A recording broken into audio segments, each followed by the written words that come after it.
welcome to the segment you've all been waiting for. Yes, my friends, today we're going to be talking about BendEms. Now, anybody who knows me, I have a lovely affinity for BendEms. It's a fantastic toy line, it really is, and it's been given such a rough ride over the years by collectors for no justifiable reason. It doesn't matter what it is in terms of the sculpting, the moment you cast it in rubber and add an elastic paint to it, it's all going to look like this. So I'm here today to talk to you and give you 10 facts about BendEms that you might not have known and why they are cool. Number 10. Anybody who's seen a BendEm before, they'll be quite familiar the fact that it comes packaged with a Topps trading card. Now this was a brilliant cross-sell back in the day because Topps was one of the is the oldest license for Star Wars, but they were one of the forerunners to bringing back Star Wars during what is the period known as the Dark Times. Star Wars Galaxy cards were packaged with the BendEms in the later series, and it was a great way of cross-promoting them both. These cards, although they are reprints on the front side of things, exactly the same as the Galaxy trading cards, on the reverse they're slightly different. So you've got a subset of Galaxy cards to collect that were only available on BendEms. However, this is a 2-for-1. If you're a fan of trading cards, there's a good reason to get BendEms. But another good one that not many people are aware of is that BendEms did coins as well. Now these were only available in special gift packs, and if you're a coin collector or a Star Wars coin collector, you have the opportunity to collect 3 Star Wars brass coins, X-Wing, TIE Fighter and Millennium Falcon, and they were available in packs like this one. However, it was pretty tough because you wouldn't know what coin you got because they weren't necessarily specific to the Empire Strikes Back, Return of the Jedi or A New Hope box sets. Number 9. The only BendEm that has a removable accessory is Lord Darth Vader.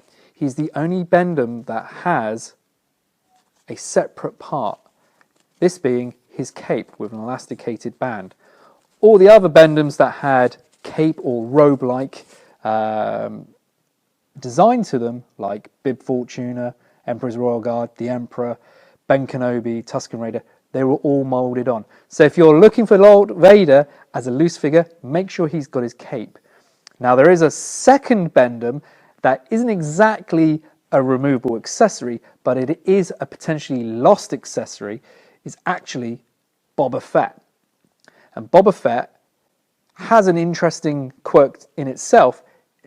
From the point of view, he has no sculpted backpack. So long before Power of the Force 2, the Boba Fett figure was the first figure that didn't have a sculpted backpack. However, he has his little cloak there, and that is glued in and quite easily lost, particularly where you can bend the figure about. It can pop out. So again, if you're trying to get a loose collection, make sure your Vader's got a cape and your Boba Fett has his little cape as well. Number 8. Everyone's favourite Ewok is Wicket the Ewok, and he comes on a number of different variations on card backs. Originally, he was known as Wicket and Ewok, but later on, they did a running change to make him Wicket the Ewok. Now, it doesn't even stop there because not many people are aware that the Italian license Gig got the rights to do BendEms in Italy, and instead of calling him Wicket, they just called him Ewok. Number 7. Some people might not be aware that BendEms actually had one accessory to go with the actual action figures, and that was the Darth Vader carry case. Now, for all intensive purposes, it looks exactly the same as the Kenner Darth Vader collector's case that was issued in the 80s. And it pretty much is, with one notable exception. Although it looks exactly the same on the outside, inside, the internal is molded differently to the Kenner action figure one. The spaces are far larger to allow you to actually host all 20 BendEm action figures within inside. Number 6, everyone's favourite Goldenrod, C-3PO, has an actual figure variation. For the most part, he's easily available as you can see here.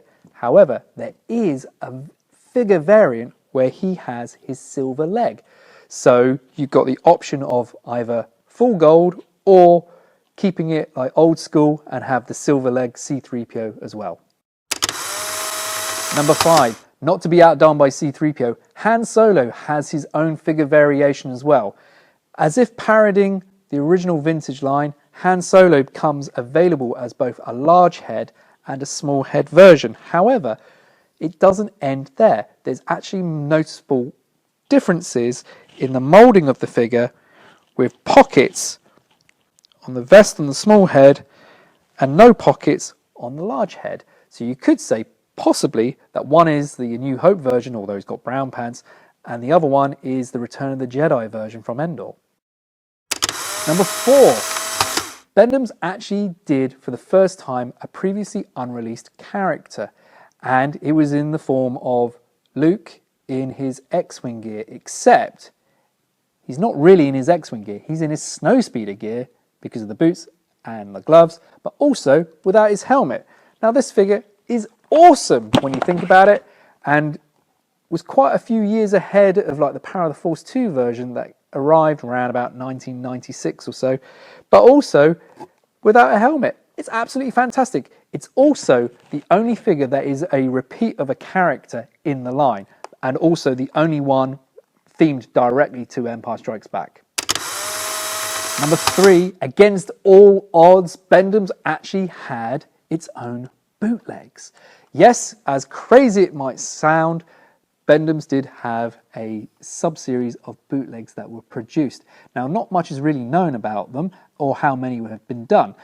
I own a Han Solo, and it's on a Power of the Force 2 bootleg card, but it is a bootleg. The features and the quality of it is notably different, so it's not a repackaged card. It is an actual bootleg of a BendEm, and they're out there, and they're extremely difficult to get hold of.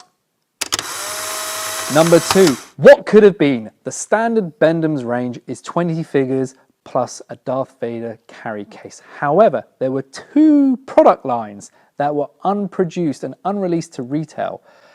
One of them was a gift pack which were themed around the Cantina and Jabba's Palace. The Cantina set featured new figures in the form of Greedo, the Cantina band member, and also a Jawa.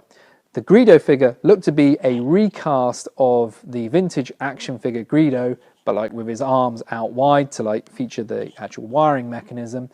And in the Jabba's pack, there were new figures that included Leia Bouche and also Salacious Crumb. Again, in both cases, they look to be recasts of the vintage Kenner action figure, but again to like incorporate the wire framed in there. Not much is really known about either of those packs, and there is very little information out there, save one prototype that is locked away in a collector's cabinet somewhere far, far away. But maybe you just might see him sometime. Who knows? Whenever. However, there is another line that very few people are aware of, and that is in the 1994 Toy Fair, they actually were proposing Talkums. Now, these look to be the exact same figures, but with some kind of sound chip mechanism to make them talk or give lines from the film. And there is no other information with the exception of this very grainy black and white photocopied image from the 1994 Toy Fair in New York. But that's another line. Why they didn't produce those? Who knows? It could be because Kenner picked up the license and they were reproducing or creating new product for the Star Wars line. We'll never know. But very cool nonetheless. Number 1. The number 1 reason why BendEms need a whole new respect from collectors. The initial set is 20 figures and a Darth Vader carry case, and it's relatively easy to get a loose set of figures even with the action figure variants and even with the coins. However, if you wanted to get the full run of the carded figures, now that's a challenge, and here's why. The early characters, of which there were 8 originally released, and then it went to 12 and then to 20, have got a phenomenal number of card back variations. You've got ones without the trading card, then you've got ones that introduce the trading card with smaller text that they then decided that they needed to make larger, and then change from that to even larger text so it's more visible, and then change from limited edition to limited trading card, to then updating from 8 figures to 12 figures as running changes. Now, there's between 7 and 8 potential card back variations for those first 8 figures. But that's not where it gets really tricky. It gets tricky because of the Topps trading card. They weren't necessarily all directly associated to the characters. And with all the trading cards that were within the set from Topps, potentially every single card back variation could come with every single Topps card within that. Now, if you then multiply that over the 8, and then over the card back variations, and then to the 12, and then to the 20, the potential number of combinations of carded figures in terms of variations number up, well over the hundreds, maybe even into the thousands. I have no idea. No one's ever looked into it. Well, someone has, but they haven't got to the final answer. And that's not even factoring in the Italian variations from Gig as well, because the same applies there. This Ewok has a Death Star card with it. Yet, if you look at this one, it has a Wicket the Ewok card. So you could potentially be going into the thousands of potential variations to get a full set. Now, I put that challenge out there to someone. Someone's got to do it. But it is a line that offers so much and is really just genuinely unappreciated by collectors. It has direct tributes to the vintage line in the form of the Darth Vader collector's case in small head, large head hand. You got figure variations with like C-3PO. You got new sculpts in the form of Boba Fett without his backpack. You've got Luke in his snowspeeder gear. You've got coins. You've got trading cards. You've got card back variations, and you've got unproduced prototypes and unreleased material as well. It really does need to have people change the way that they look at BendEms, and that's not even to mention the numerous gift sets that are out there, and there's quite a few. You know, I've just been talking about card variations, but there are a lot of gift packs available for this line. It's really cool, and you can take it or leave it as you want. If you want a budget, easy, draw a line in the sand, toy line to collect, BendEms is it. If you want like the hardest challenge ever, get every variation possible on the cards. But BendEms is fantastic. That was 10 facts. I hope it was interesting and you learned something new, and you are changing your viewpoint on BendEms as of now. Come see me anytime and let's talk some BendEms.